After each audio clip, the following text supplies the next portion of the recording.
Hai sobat, kembali lagi di Sobat Konseling ID.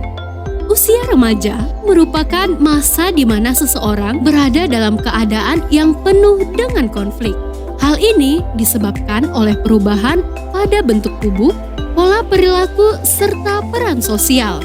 Nah, perubahan-perubahan inilah yang dapat menimbulkan suatu konflik atau permasalahan jika remaja tersebut tidak dapat beradaptasi dengan baik. Ketidakmampuan individu dalam menyelesaikan masalah dan menghadapi suatu permasalahan menyebabkan terjadinya tekanan yang menimbulkan emosi negatif seperti stres, kecemasan, rasa insecure, hingga yang terburuk adalah self-harm. Nah sobat, apa sobat pernah mendengar istilah self-harm tersebut? Yuk kita ulik singkat di Sobat Konseling ID. Self-harm adalah suatu bentuk perilaku yang dilakukan individu untuk mengatasi tekanan emosional atau rasa sakit secara emosional dengan cara menyakiti dan merugikan dirinya sendiri. Self-harm bukan fenomena baru. Banyak upacara atau kegiatan di dunia yang melakukan praktik ini, seperti yang dilakukan oleh wanita suku Dani di Papua. Pada tradisi ini dilakukan pemotongan jari sebagai bentuk rasa sakit atas kehilangan keluarga atau orang terkasih.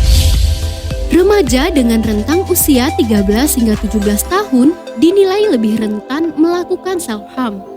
Menurut survei WHO pada tahun 2017, masalah kesehatan mental diperkirakan mempengaruhi anak-anak dan remaja sekitar 10 hingga 20% di seluruh dunia dan sekitar 6%-nya melakukan perilaku self-harm. Bahkan disebutkan bahwa self-harm atau suicide merupakan penyebab kematian kedua setelah kecelakaan lalu lintas. Menurut Strong pada tahun 2004, ada 4 jenis self-harm.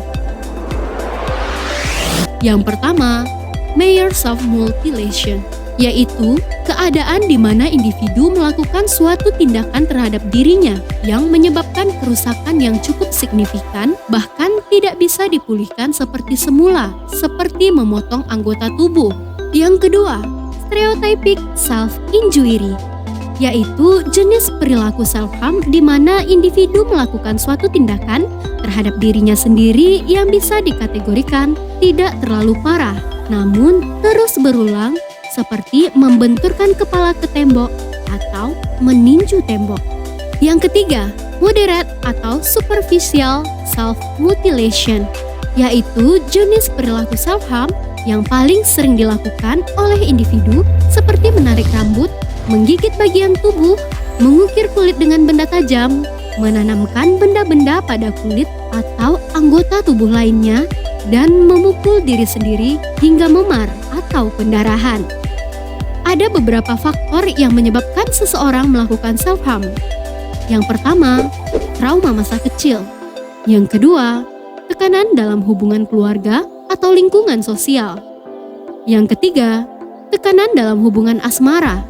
Yang keempat, menunjukkan kehebatan diri. Yang kelima, mengatur emosi negatif pada dirinya. Yang keenam, untuk membangkitkan emosi ketika mati rasa. Yang ketujuh, untuk melakukan kontrol diri dan menghukum diri.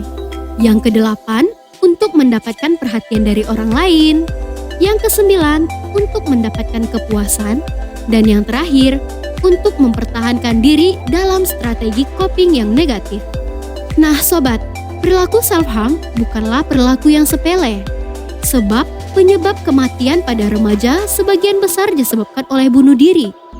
Perilaku self-harm yang parah juga dapat merenggut nyawa individu atau membuat kerusakan pada tubuhnya yang tidak bisa dipulihkan kembali.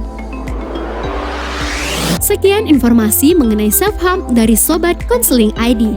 Sampai jumpa pada video-video informatif dan edukatif Sobat Konseling ID berikutnya. Bagi sobat yang ingin mengetahui lebih lanjut, silahkan temukan sosial media kami, Sobat Konseling ID. Sayangi dirimu, sayangi jiwamu. Salam Sobat Konseling.